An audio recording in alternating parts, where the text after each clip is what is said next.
तो आज हम लोग देखने वाले हैं माध्य कैसे निकालते हैं। देखिए बहुत ही बार ये जो है सवाल पूछा गया हुआ है और इस तरह के सवाल जो है आपके एग्जाम में दो रहता ही है। तो इसको एकदम ध्यान से देखेंगे। विदाउट फार्मूला जो है हम लोग माध्यक बहुलक देखने वाले हैं। तो यहाँ पर जो है आपको स्टार्टिंग क्या करना है, सोल्यूशन करना है आपको। ठीक है, सोल्यूशन करने के लिए आपको जो है इस तरह से जो भी लिखा हुआ होगा उसको आप क्या करेंगे, नीचे की तरफ जो है आप लिख देंगे। यानी कि जो चीज लिखा हुआ है उसी को वर्ग अंतराल है तो वर्ग अंतराल लिखेंगे, परंतु आप कैसे लिखेंगे, नीचे की तरफ लिखेंगे। वर्ग अंतराल जो है 0 से क्या है 100 है और 100 से 200 है, 200 से 300, इसी तरह से जो है आपको लिख देना है। ठीक है,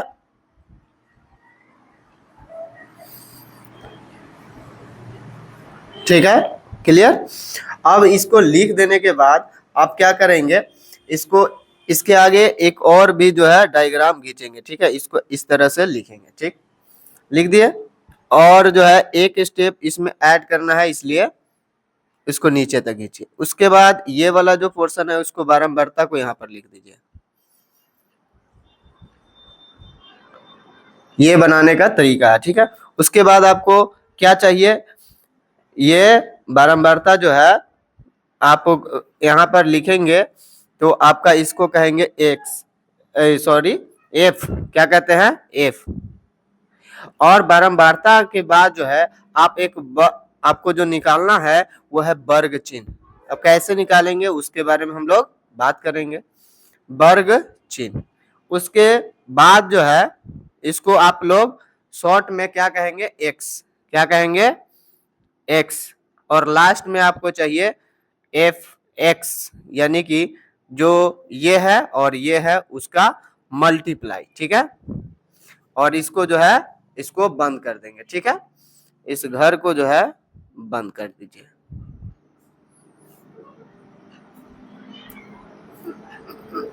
ठीक है, अब जो है आपका सवाल बनना स्टार्ट होगा। ये तो नोट कर लिए, ये बारंबारता है उसको भी हम लोग जो है यहाँ पर लिख लेंगे। इसका जो बारंबारता है वो 6 है, इसका 9 है, इसका 15 है और इसका कितना है 12 है, इसका 8 है। ठीक है, अब वर्ग चिन्ह क्या होता है, तो वर्ग चिन्ह होता है ये दोनों को ऐड कर दीजिए और 2 से भाग कर दीजिए ये दोनों को। ठीक है, तो ये दोनों को जोड़ेंगे तो 100 ही आएगा और उसको 2 से भाग करेंगे तो 50 आएगा। कितना आएगा 50 आएगा। अब जितना अंतराल है ना उतना बढ़ा करके भी लिख सकते हैं और नहीं तो ये दोनों को जोड़ करके 2 से भाग करके भी लिख सकते हैं। तो ये 300 हो जाएगा, 150 होगा। या आप अंतराल देख रहे हैं 100 है तो बढ़ा दीजिए इसके बाद 100 तो 150, उसके बाद 100 बढ़ाइए तो 250। ठीक है ना, इस तरह से जो है आपका 100 बढ़ा करके लिख देना है। ठीक है, नहीं तो जोड़ करके भी लिख सकते हैं, परंतु स्टार्टिंग वाला जोड़ कर ही निकालेंगे। ठीक है, आगे बढ़े हम लोग। अगला पॉइंट है जो है कि अब जो है इसमें इससे जो है मल्टीप्लाई हो जाएगा, तो मल्टीप्लाई कर दीजिए।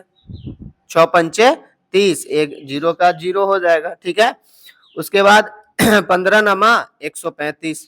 ये जो है कैलकुलेशन आपको जो है फास्ट होना चाहिए, जैसे 0 के 0 15 नमा 135 हो गया। ठीक है ना, तो यहाँ पर जो है 0 के 0 15 पचे 75 का 5, हाथ में कितना हो जाएगा 7। ठीक है ना, और यहाँ पर जो है 15 दूना 30, कितना हो जाएगा 15 दूना 30, 30 और 7 37। ये जो है आपको करते ही रहना है। 12 0 0 मल्टीप्लाई कहीं पर बगल में भी कर सकते हैं, कोई दिक्कत नहीं है। 12 0 0, 12 पंचे 60 का 0। ठीक है, और उसके बाद जो है 12 तिया 36, 36 और 6 जो है आपका क्या हो जाएगा 42, क्या हो जाएगा 42। ठीक है, और 8 से यहाँ पर मल्टीप्लाई करेंगे तो 8 0 0, 8 पंचे 40 के 0, 8 चौक 32, अब 32 और 4 आपका हो जाएगा 36। ठीक है, अब क्या करना है, अगला स्टेप क्या है कि बारंबारता जो है उसको आपको जो है ऐड करना है।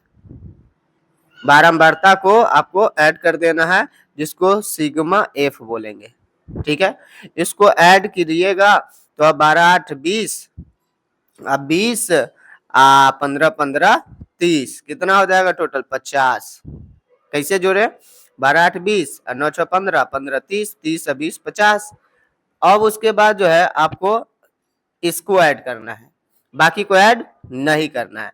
तो इसको भी लिखेंगे सिग्मा एफ एक्स, क्योंकि ये दोनों का मल्टीप्लाई है। ठीक है, अब इसको जोड़ेंगे तो आपको जो है, जोड़ लीजिएगा कहीं पर, तो आपको 1 3 2 0 आएगा। ठीक है, उसके बाद जो है आप क्या करेंगे, अब एक छोटा सा फॉर्मूला है जो आपको लगाना है। यहाँ पर अगर फॉर्मूला नहीं लगाते तो इसमें कोई विशेष काम नहीं रहता है, इसलिए जो है वहां पर अंक नहीं देंगे। तो आपको जो है यहाँ पर ये फॉर्मूला जो है आपको लगा लेना है। ठीक है, तो माध्य निकालने का फॉर्मूला आपका होता है सिग्मा एफ एक्स बटे सिग्मा एफ। ठीक है, ये वाला लगा लीजिए, और सिग्मा एफ एक्स का वैल्यू जो है 1300 होगा, यहाँ पर 13,2,0,0, यानी 132 पर 00 है, बटे में 50, इससे ये कट जाएगा, और इसको काटिएगा तो क्या इतना बार में कट जाएगा आपका, तो इसका आपका जो है कटेगा 5 दूनी 10 13 है, भाग करके देख लीजिएगा। इसको काटने के बाद जो है आपका आंसर 264 आ जाएगा। ठीक है, तो अतः हम लोग लिखेंगे माध्य बराबर, अतः माध्य बराबर जो है 264 है, जो कि आपका आंसर हो चुका है। ठीक है, तो इस तरह से बहुत आसान सवाल है इसका बनाना, परंतु बहुलक हो उस सब में अलग से एक ट्रिक है। इसमें कोई विशेष काम नहीं है, इसमें काम है मेहनत का, कि इसमें इतना काम कीजिए, ये गुना कीजिए, है ना। तो आप लोग कैलकुलेशन इसके लिए टाइट रखिए, आपका जो है सोल्यूशन कम से कम 2 से 2.5 मिनट में हो जाना चाहिए, उससे कम में करने का कोशिश कीजिएगा, नहीं तो समय वहां पर नहीं बचेगा। तो फिर मिलते हैं आप लोगों को नेक्स्ट क्लास में नेक्स्ट क्वेश्चन के साथ, तब तक आप लोग अच्छे से पढ़ाई और प्रैक्टिस करिए। धन्यवाद फॉर वॉचिंग।